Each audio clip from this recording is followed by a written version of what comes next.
Hello everyone. तो आज एक नए चैप्टर के साथ हम स्टार्ट करने जा रहे हैं और चैप्टर नेम इस बैंक रिकन्सिलिएशन स्टेटमेंट, जो कि आपकी क्लास 11th का ही एक अकाउंटेंसी की बुक का ही एक चैप्टर है, जिसको शॉर्ट फॉर्म में हम BRS भी बोलते हैं। शॉर्ट फॉर्म है इसकी BRS और इसको बोला जाता है बैंक रिकन्सिलिएशन स्टेटमेंट। तो चैप्टर स्टार्ट करने से पहले मैं कुछ बेसिक चीज़ें आपको बताऊंगी कि जो कि बैंक रिकन्सिलिएशन स्टेटमेंट से रिलेटेड होती हैं। तो नॉर्मली क्या होता है कि कोई भी पर्सन होता है जो भी फर्म चला रहा होता है, वो अपने फर्म के क्या बनाता है, अकाउंट्स प्रिपेयर करता है। तो वो जब भी कोई फर्म होती है, और नॉर्मली हम बोल देते हैं कि एक फर्म होती है, एक बिजनेस फर्म होती है, वो क्या करती है, अपने अकाउंट्स को प्रिपेयर करती है। क्या करती है, वो प्रिपेयर करती है। ठीक है, मीन्स उसके जितने भी लेन देन होते हैं एक फर्म के, वो अपने अकाउंट्स में उन सभी लेन देनों को या उन सभी ट्रांजेक्शन्स को रिकॉर्ड करती है पर्टिकुलर अकाउंट्स में। तो नॉर्मली एक फर्म की कई ऐसी ट्रांजेक्शन्स भी होती हैं जो कैश में भी होती हैं और बैंक से रिलेटेड भी होती हैं, कि एक फर्म को ऐसे बहुत सारी ट्रांजेक्शन्स करनी पड़ती हैं जो कैश से रिलेटेड भी होती हैं और बैंक से रिलेटेड होती है। तो कोई भी पर्सन है या कोई भी फर्म है, अगर वो बिजनेस को चला रही है तो वो कैश से रिलेटेड ट्रांजेक्शन्स भी करेगी और बैंक से रिलेटेड ट्रांजेक्शन्स भी करेगी। तो कई बार क्या होता है कि कैश ट्रांजेक्शन और बैंक ट्रांजेक्शन्स को रिकॉर्ड करने के लिए वो क्या प्रिपेयर करती है, कैश बुक, जो कि हम ऑलरेडी पढ़ चुके हैं। अगर आपने मेरे प्रीवियस लेक्चर देखे होंगे तो मैं उसमें ऑलरेडी आपको कैश बुक पढ़ा चुकी हूँ। कैश बुक में क्या होता है, कैश बुक में हम प्रिपेयर करते हैं double column cash book and single column cash book. तो जो जो भी आपकी डबल कॉलम कैश बुक होती है,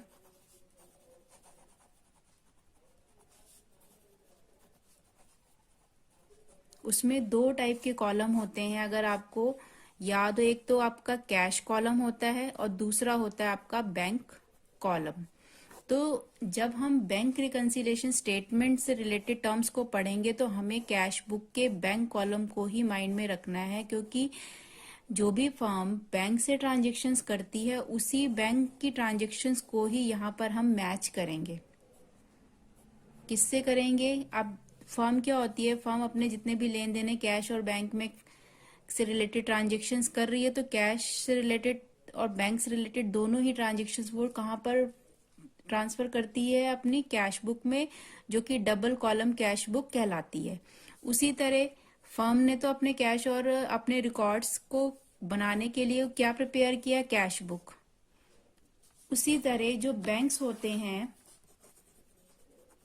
बैंक्स अपने जितने भी लेन देन होते हैं, या फिर बोल सकते हो कि जितने भी ट्रांजेक्शन्स वो करते हैं, उसके लिए वो क्या प्रिपेयर करते हैं, अपने बैंक स्टेटमेंट।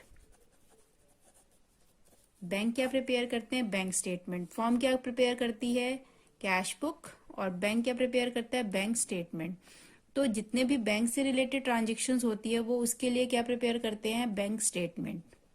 और बैंक स्टेटमेंट के लिए वो नॉर्मली जो भी पर्सन, अब जैसे फॉर एग्जांपल कोई भी पर्सन अगर अपना अकाउंट खुलवा रहा है या फिर कोई फर्म अपना अकाउंट किसी भी बैंक में ओपन कर रही है, तो उस फर्म के जो भी रिकॉर्ड्स होंगे, बैंक अपने बैंक स्टेटमेंट में क्या करेगा, रिकॉर्ड करेगा। तो उसके लिए वो क्या प्रोवाइड करता है, पासबुक। किसको प्रोवाइड करता है, फर्म को। नॉर्मली तो वो सारी ट्रांजेक्शन अपने बैंक स्टेटमेंट में ही रिकॉर्ड करता है, लेकिन वो फर्म को पर्टिकुलरली, फर्म कह लीजिए या कोई पर्सन या अकाउंट होल्डर के लिए, उसको क्या प्रोवाइड करता है, पासबुक, जिसमें वो सारी ट्रांजेक्शन्स होती हैं जो कि बैंक से रिलेटेड होती हैं, या उस पर्सन की जो भी बैंक ट्रांजेक्शन्स होती हैं उस पासबुक में रिकॉर्ड होती है। ठीक है। तो कई बार क्या होता है, अब रीजन क्या है कि हम यहाँ दो कंसेप्ट क्यों पढ़ रहे हैं, क्योंकि जो बैंक रिकन्सिलिएशन स्टेटमेंट है उसमें हम वही चीज यहाँ पर पढ़ेंगे। क्योंकि कई बार क्या होता है, जो कैश बुक होती है या फिर बैंक का बैंक स्टेटमेंट होता है, वो कई बार क्या होता है, मिसमैच हो जाता है। इन दोनों के जो भी बैलेंसेस होते हैं वो क्या हो जाते हैं, मिसमैच।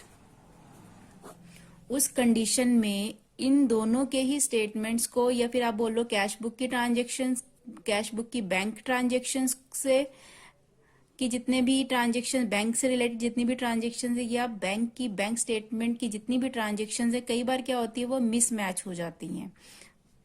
और उस कंडीशन में हम एक स्टेटमेंट को प्रिपेयर करते हैं जिसको क्या बोलते हैं, बैंक, या फिर बीआरएस भी शॉर्ट फॉर्म में बोल देते हैं, या बैंक रिकंसिलिएशन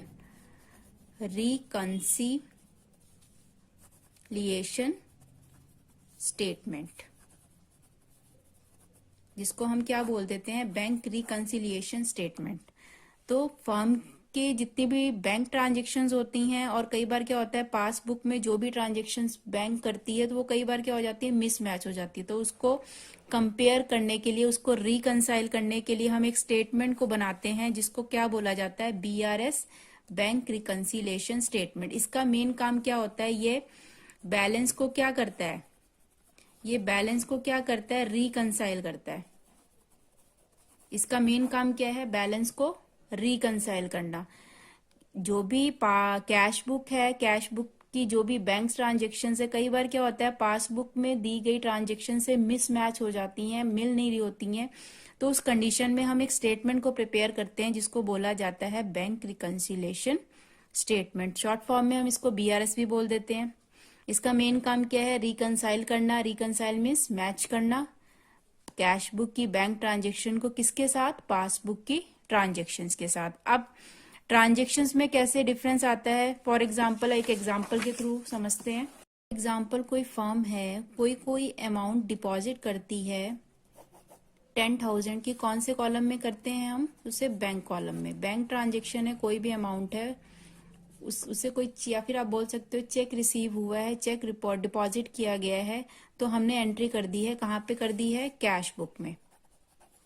कैश बुक में ऑलरेडी एंट्री हो गई है, कौन से कॉलम में, बैंक कॉलम में। तो हमने 10,000 की अमाउंट उसे डिपॉजिट कर दी है।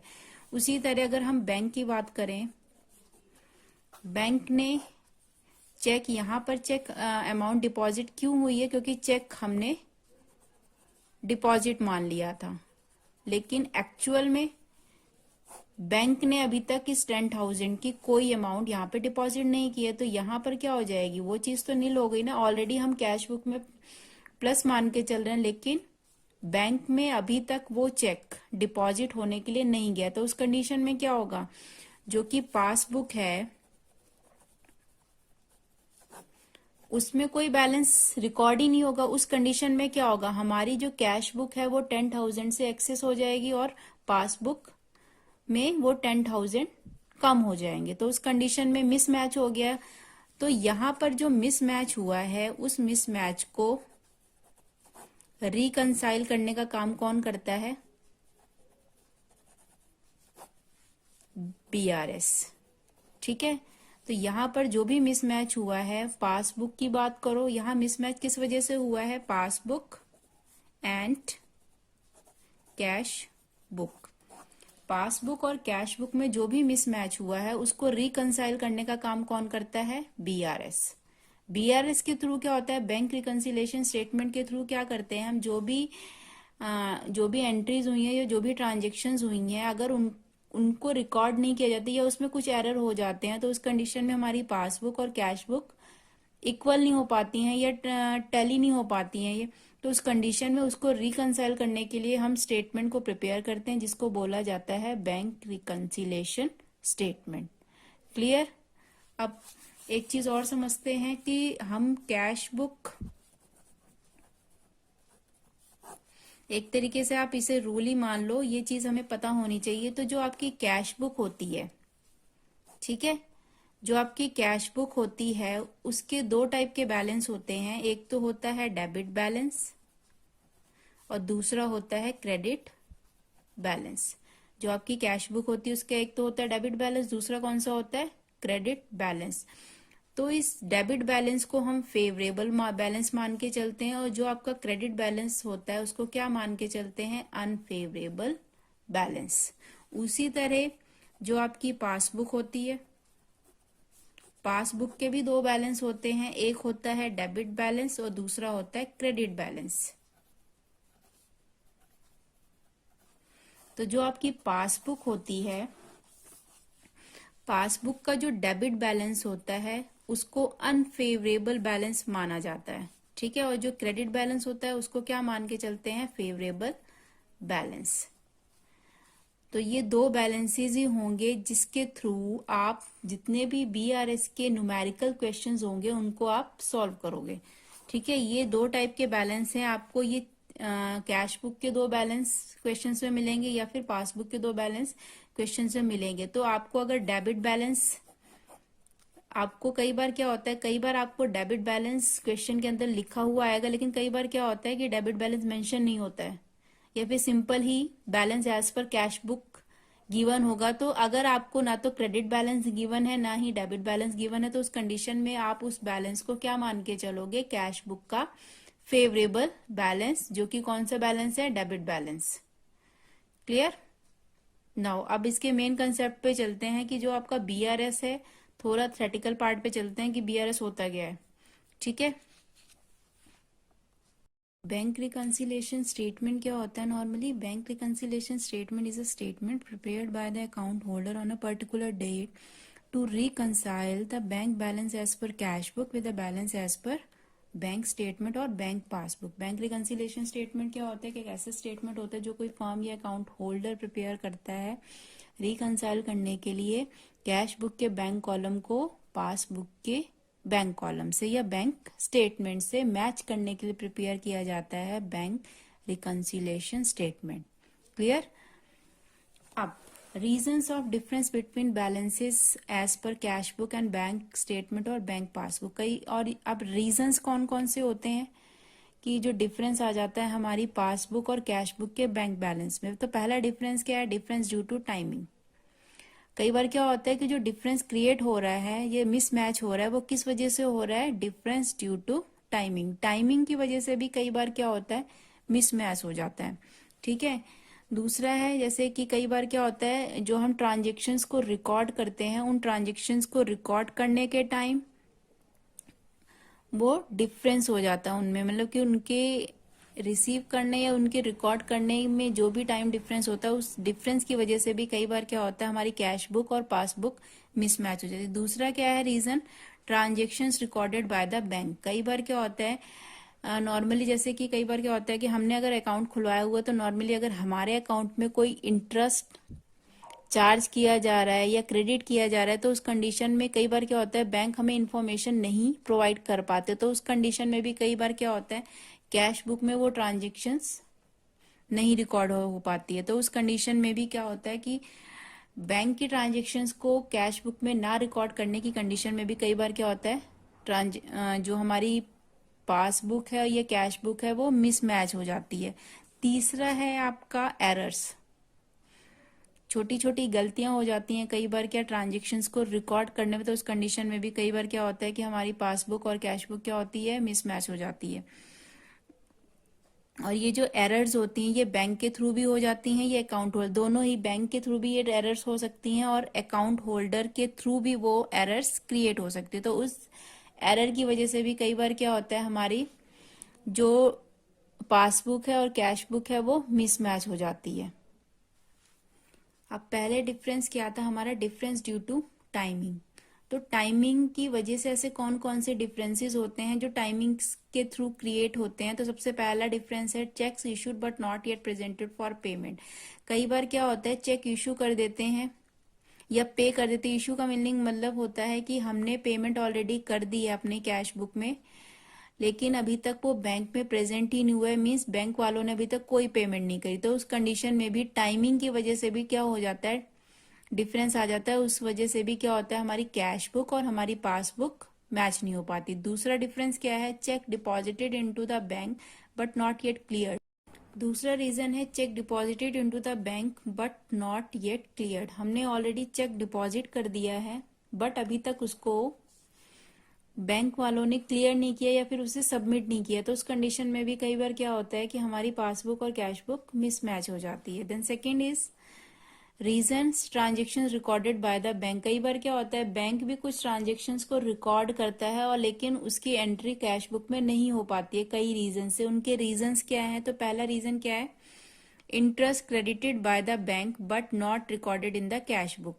जो भी इंटरेस्ट होते हैं चाहे वो चार्ज किए जाएं, यहाँ पे क्रेडिट की बात हो रही है, मीन्स जो भी इंटरेस्ट है अगर वो हमारे अकाउंट में क्रेडिट कर रहे हैं, जमा कर रहे हैं, तो उसकी अगर हमें इन्फॉर्मेशन नहीं होगी तो कैश बुक में उसकी कोई एंट्री नहीं हो पाएगी। तो बैंक ने जो इंटरेस्ट क्रेडिट किया है तो उस कंडीशन में भी कई बार क्या होता है कि हमारी पासबुक और कैश बुक मिसमैच हो जाती है। Then second is bank charges interest charge by the bank but not recorded in the cash book. अब अगर कई बार क्या होता है कोई भी अकाउंट खुलवाया जाता है या कि एनुअली या मंथली चार्जेस भी चार्ज करता है बैंक, तो उन चार्जेस की को जो भी चार्ज किया जाता है तो उसकी इन्फॉर्मेशन ना होने की वजह से भी कई बार क्या होता है हमारी कैश बुक और पासबुक मिसमैच हो जाती है। Then interest and dividend collected, कई बार क्या होता है हमने जो हमारे बैंक्स होते हैं या अकाउंट होल्डर होता है या फर्म होती है वो अपने बैंक को ही, कई बार क्या होता है जो डिविडेंड्स होता है वो बैंक हमारे बिहाफ पे कलेक्ट करता है या किसी भी अकाउंट होल्डर की बिहाफ पे, तो उस कंडीशन में भी कई बार क्या होता है हमारी पासबुक और कैश बुक मिसमैच हो जाती है। Direct payment by the bank, अगर बैंक कोई पेमेंट कर रहा है तो उस कंडीशन में भी कई बार क्या होता है कैश बुक में वो ट्रांजेक्शन रिकॉर्ड ना होने की वजह से भी कई बार क्या होता है मिसमैच हो जाता है। Direct deposit into the bank by customer, अगर कोई कस्टमर हमारे अकाउंट में डायरेक्ट डिपॉजिट कर देता है तो उस कंडीशन में भी क्या होता है हमारे पासबुक में तो एंट्री हो जाती है बट कैश बुक में कोई एंट्री नहीं हो पाती। तो उस कंडीशन में भी कई बार क्या होता है हमारी जो कैश बुक और पासबुक होती हैं वो क्या हो जाती हैं मिसमैच हो जाती हैं। Dishonour of a bill discounted with the bank, कई बार क्या होता है कि डिसऑनर का मीनिंग होता है कि कई बार क्या हमने कोई बिल है जो हमारा वो हमने बैंक में डिस्काउंट करने के लिए भेजा था लेकिन बैंक कई रीजंस की वजह से उसको डिसऑनर कर देता है। तो उस कंडीशन में क्या होता है हमने तो ऑलरेडी अपनी कैश बुक में एंट्री कर दी है बैंक को डिस्काउंट करवाने की, लेकिन बैंक ने उसे डिसऑनर कर दिया। तो उस कंडीशन में भी कई बार क्या होता है उसके डिसऑनर की एंट्री ना होने की वजह से भी कई बार क्या होता है हमारी कैश बुक और पासबुक मिसमैच हो जाती है। तो ये जब हम न्यूमेरिकल्स क्वेश्चन करेंगे तो ये कंसेप्ट सारे आपके क्लियर हो जाएंगे। उसके बाद है bills collected by the bank on behalf of customer, कई बार क्या होता है हम अपने जो फर्म होती है अपने बिहाफ पे बैंक को अथॉरिटी दे देती है कि आप हमारे जो भी बिल्स ऑफ एक्सचेंज होंगे वो आप कलेक्ट करोगे कस्टमर से। तो उस कंडीशन में भी क्या होता है बैंक ने तो एंट्री कर दी है लेकिन हमारे पास उस बिल की कलेक्शन की कोई इंफॉर्मेशन ना होने की वजह से भी कई बार क्या होता है हमारी कैश बुक और पासबुक मिसमैच हो जाती है। थर्ड है आपका रीजन एरर्स, कुछ मिस्टेक्स होती हैं जो कई बार बैंक की वजह से भी हो जाती हैं और कई बार हमारी कैश बुक में भी कुछ मिस्टेक हो जाती हैं, कुछ एरर्स हो जाती हैं, कुछ ओमिशंस हो जाते हैं। तो उस कंडीशन में भी कई बार क्या होता है पासबुक और कैश बुक मिसमैच हो जाती है। Errors and omissions either in cash book और इन बैंक स्टेटमेंट, वो कैश बुक में भी हो सकती हैं और पासबुक में भी हो जाता है। उस कंडीशन में भी हमारी जो कैश बुक है और या पासबुक है वो मिसमैच हो जाती है। तो ये था आपका मेन थ्योरेटिकल पार्ट जो कि आपके बीआरएस या फिर बैंक रिकंसिलिएशन स्टेटमेंट से रिलेटेड था। आई होप सभी बच्चों को अच्छे से समझ में आ गया होगा और जो भी डाउट्स हैं तो आप पूछ सकते हैं। नेक्स्ट वीडियो में हम इसके कुछ और कंसेप्ट्स पढ़ेंगे, थ्योरेटिकल भी और न्यूमेरिकल्स भी। तो अगर आपको ये सभी कंसेप्ट क्लियर हो गए नेक्स्ट वीडियो में हम मिलते हैं। तब till then do like share and subscribe my channel. Thanks for watching, have a good day.